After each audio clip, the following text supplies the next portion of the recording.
Hello friends. आज के इस वीडियो में हम लोग कोई नए स्टॉक के बारे में बिल्कुल बात नहीं करेंगे।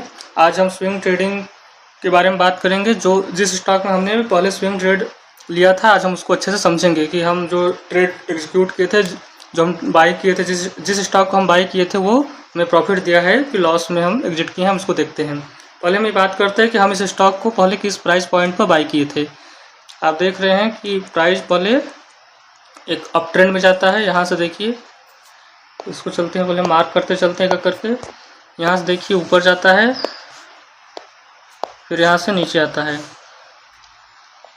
और आप ये भी देख रहे हैं कि ये 200 पीरियड के ऊपर यहाँ पे आता है और यहाँ 200 पीरियड पे सपोर्ट लेता है। यहाँ से 200 पीरियड के ऊपर जाता है, फिर यहाँ से आकर के 200 पीरियड पर सपोर्ट लेता है।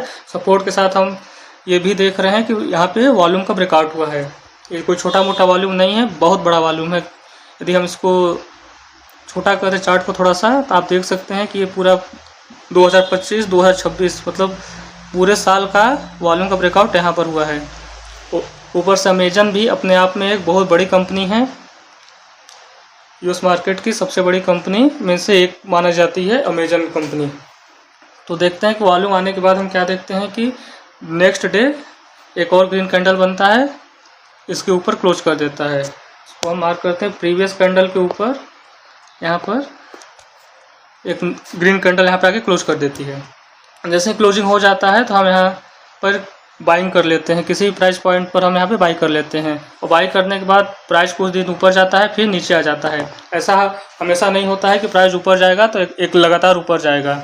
आप देख सकते हैं कि हमारे बाइंग प्राइस से यहाँ प्राइस नीचे भी आया है, हमें कुछ लॉसेस भी हमें देखने को मिले हैं। लेकिन हमने स्टॉक को होल्ड किया। हम कभी स्टॉप लॉस नहीं लगाते, क्योंकि यदि स्टॉप लॉस लगाएंगे तो स्टॉप लॉस हिट होने के चांसेस बढ़ जाते हैं। तो स्विंग ट्रेडिंग में हम कभी भी स्टॉप लॉस का यूज़ नहीं करते हैं। यदि हम इसको एक्चुअल देखें तो इसका स्टॉप लॉस कहाँ होगा, तो हम आपको ये भी बता देते हैं। इसका स्टॉप लॉस बिल्कुल स्लो पे होगा। आप देख सकते हैं कि यहाँ थोड़ा सा गैप है। यदि स्टॉप लॉस हम प्लेस किए होते तो ये एग्जीक्यूट हो भी सकता है, नहीं भी हो सकता। लेकिन अभी चार्ट बन चुका है तो लग रहा है कि प्राइस स्टॉप लॉस को हिट नहीं किया। लेकिन फिर भी हम कभी भी स्विंग ट्रेडिंग के लिए स्टॉप लॉस का यूज़ नहीं करते। हम केवल बाइंग करते हैं, अपना टारगेट प्लेस कर देते हैं। टारगेट हम हमेशा बताए हैं कि जहाँ से प्राइस गिरा है वहाँ तक का टारगेट हम लोग लगा सकते हैं।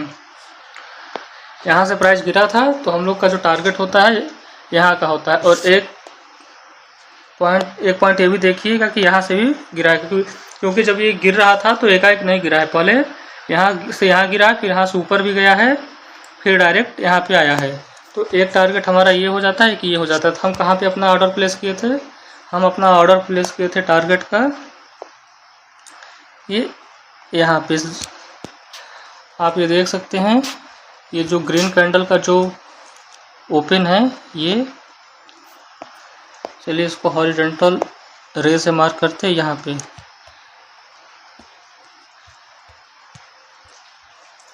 और बाकी हम डिलीट कर देते हैं कि हमारा टारगेट ये है। अभी जो आपको ब्लू लाइन दिख रही है, यहाँ पे मेरा टारगेट था। तो हम यहाँ पे बाई करते हैं तो कितने दिन हमारा ट्रेड होता है। यदि हम इसको कैलकुलेट करते हैं तो हमारा जो ट्रेड का, यहाँ देखिएगा, यहाँ से लेकर के यदि हम इसको इस तरीके से मूव करते हैं, यहाँ देख रहे हैं आप 22/31 डेज, मतलब कि 31 दिन तक हमने इसको होल्ड किया। मतलब 1 महीने, कम से कम हमने इसको 1 महीने तक होल्ड किया। 1 महीने बाद हमें अपना टारगेट मिल गया है। और ये पूरा जो टारगेट होता है कितने का होता है, लगभग 10% के लगभग हमने इसमें बुक किया था। यदि यहाँ 15% दिख रहा है, इसका मतलब है कि हमने बाइंग प्राइस हमारा और भी ऊपर था। तो हम इसको जब मेरा टारगेट बुक हुआ था तो हमें नोटिफिकेशन आया है कि आपने 10 से 11% का टारगेट बुक किया है। चलिए हम देख सकते हैं।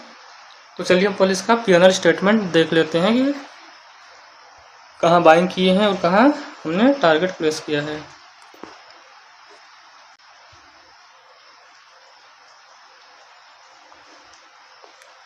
यहाँ देखिए P&L कैलेंडर में जाएंगे तो यदि हम मंथली करते हैं, जुलाई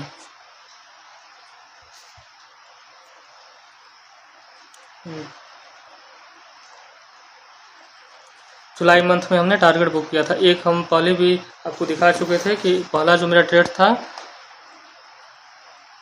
सिम्प्रेस में था और दूसरा मेरा अमेजन के स्टॉक में था। तो आप देख सकते हैं हमने जो बाइंग किया था 241.97 वैसे पर, मतलब डॉलर में चलता है, तो मतलब इसको ऐसे कहेंगे 241.97 पर हमने इसको बाइंग किया, और इसको जो सेल किया था 276.30 पर हमने इसको सेल किया है। तो हम इसको मार्क कर देते हैं।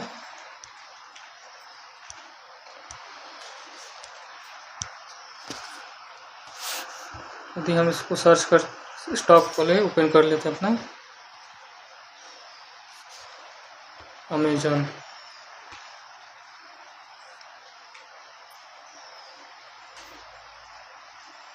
हमारी जो बाइंग थी कहाँ थी, 241 के लगभग थी यहाँ पे, और जो सेलिंग थी हमारी 269 की। अब हम कैलकुलेट करते हैं कि हम कितना % टारगेट बुक किए। यदि देखा जाए तो हम सीधे 10% 10 से 11% के लगभग हम इसमें 11% का टारगेट बुक किए हैं। तो चलिए फ्रेंड्स, अब हम ये देख लेते हैं कि अब नए स्टॉक में कोई परफेक्ट सेटअप बना के नहीं। चलिए एक और स्टॉक देख लेते हैं कि आने वाले फ्यूचर में हम उसमें स्विंग ट्रेड बनाए हैं तो कैसा वो मूव करेगा। अभी तो टारगेट नहीं मिला है, लेकिन हमने जिस स्टॉक में अभी बाइंग की है वो स्टॉक हम आपको शेयर कर देते हैं। हमारा स्टॉक है MKS। हमने जिस स्टॉक में अभी जो नया स्विंग ट्रेड बनाया है वो है MKS। इसको ओपन कर लेते हैं, देखते हैं क्या है। हम सेम मेथड का यूज करते हैं स्विंग ट्रेड के लिए, चाहे बस स्टॉक का नेम चेंज होता है, बाकी मेथड सेम है। इसमें भी आप देख रहे हैं कि प्राइस का है अप ट्रेंड में है। प्राइस अप ट्रेंड के बाद पुल बैक करता है ऊपर से लेकर के नीचे की तरफ, और यहाँ पे देखिए वॉल्यूम, एक रेड वॉल्यूम और ग्रीन वॉल्यूम। ग्रीन वॉल्यूम देखिए सबसे अधिक। यदि हम इसको चार्ट को स्क्वीज करते हैं, चार्ट को हम यदि छोटा करके देखें तो आप यहाँ देखिए अप्रैल, देखिए मार्च से देखते हैं, मार्च अप्रैल मई जून जुलाई। तो मार्च का वॉल्यूम देखिए यहाँ है, अप्रैल का उससे अधिक, जून का उससे अधिक, जुलाई का सबसे अधिक वॉल्यूम। तो मतलब इस पिछले 3 से 4 महीने में 1 2 3 4 5 महीने में देखते हैं सबसे अधिक वॉल्यूम कहाँ आया है, जुलाई के महीने में आया है, वो भी 30 जुलाई के लगभग। तो जैसे ही इस दिन वॉल्यूम आता है हम अगले दिन बाइंग कर लेते हैं। चलिए हम इसको मार्क कर देते हैं, इसको अच्छे से मार्क करते हैं। पहले देखिएगा हम यहाँ पे बाइंग कर लेते हैं। तो बाइंग के बाद देखिए प्राइस ऊपर ही जा रहा है, लेकिन अभी 2 रेड कैंडल है। तो वेट करते हैं, देखते हैं इसमें टारगेट कितने दिन बाद मिलता है। टारगेट आपको पता चल गया होगा कि टारगेट कहाँ है, इसका मार्क कर देते हैं। टारगेट हमेशा हाई होता है जहाँ से प्राइस गिरा है। कम से कम 10% का टारगेट हम लोग लेके चलते हैं स्विंग ट्रेड में, महीने का 10%। उससे अधिक मिलता है तो और अच्छी बात है। ये देखिए 47% का है। तो चलिए फ्रेंड्स, अब हम लोग बात करेंगे हमारे इंडियन मार्केट के बारे में। हम लोग इंडियन मार्केट में देखते हैं कि किस स्टॉक में हमने पोजीशन बनाया है, या किस स्टॉक में हमने जो पहले पोजीशन बनाई थी क्या उसका टारगेट मिल चुका है कि नहीं मिल चुका है। हम इसको अच्छे से पहले डिस्कस कर लेते हैं। अभी हम जो फ्रेश पोजीशन बनाए हैं अगस्त के महीने में, वो हमारा मुथूट फाइनेंस का।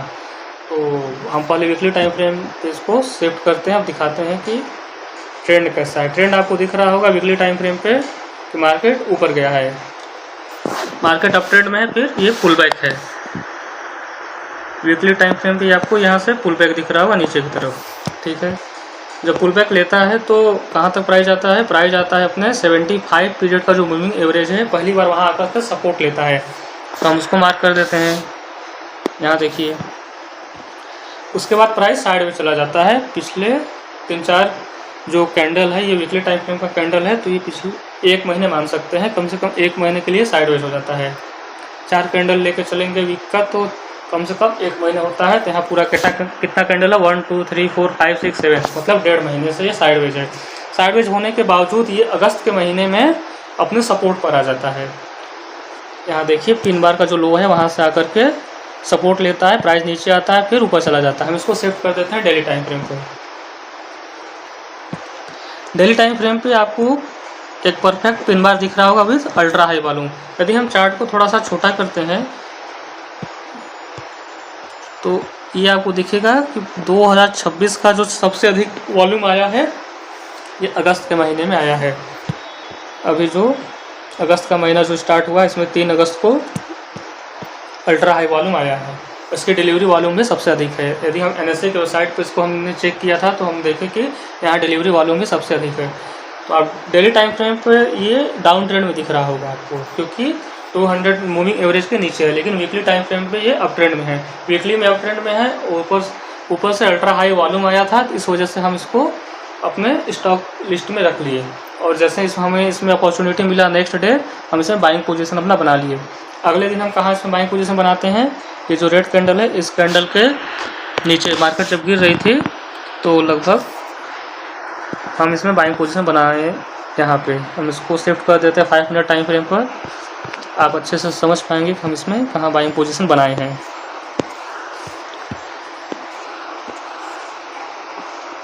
लगभग इस प्राइस पॉइंट पर हम इसमें बाइंग पोजीशन बनाए हैं। 2877.30 के प्राइस पर हमने इसमें बाइंग पोजीशन बनाया। ठीक है, बाइंग पोजीशन तो हमने इसमें बना चुके। 3 अगस्त को वॉल्यूम आया और हमने 4 अगस्त को इसमें अपनी बाइंग कर ली, फ्रेश बाइंग इसमें हो गई। इसका जो टारगेट है सीधे यहाँ पे आपको दिख रहा होगा कि मार्केट में ये प्राइस कहाँ से गिरा है। तो यदि हम इसको देखें तो पहली तो ये देखिए ऊपर से गिरता हुआ आया, लेकिन जो फ्रेश अभी जो गिरावट आई है ये यहाँ से आई है। पहली बार प्राइस यहाँ से जब सपोर्ट लिया तो ऊपर गया, फिर नीचे गिरा, फिर यहाँ पे रेजिस्टेंस लिया, फिर यहाँ से डायरेक्ट नीचे गिर गया। तो इसमें हमें 2 रेजिस्टेंस दिख रहे हैं। तो हम ये कैसे, इसमें हमें 2 रेजिस्टेंस दिख रहे हैं। तो पहला रेजिस्टेंस पर हम लोग टारगेट बुक करने की कोशिश करेंगे। यदि पहला रेजिस्टेंस 10% से नीचे का है तो हम इसमें पहले रेजिस्टेंस पर टारगेट बुक नहीं करेंगे। हम इसमें वेट करेंगे कि हमें हमारा पहले 10% का टारगेट बुक हो, फिर हम इसमें आगे अपने टारगेट को इंक्रीज करेंगे। यदि हमें हमारा टारगेट 10% का मिल जाता है तो हम अपने टारगेट को और आगे बढ़ा सकते हैं। देखते हैं पहले हमें 10% का कहाँ मिलेगा। तो पहला ही टारगेट हमें हमारे पहले रेजिस्टेंस पर आकर के मिल चुका है। टारगेट यहाँ पर सेट कर दिया है। जब भी प्राइस 10% का टारगेट अचीव करेगा हमारा ऑर्डर एग्जीक्यूट हो जाएगा। तो हमारा जो टारगेट है 10% का यहाँ पर हमने मार्क कर दिया है। तो हम वेट करेंगे कि हम ये देखेंगे कि मार्केट कितने दिनों में हमें हमारा टारगेट देता है।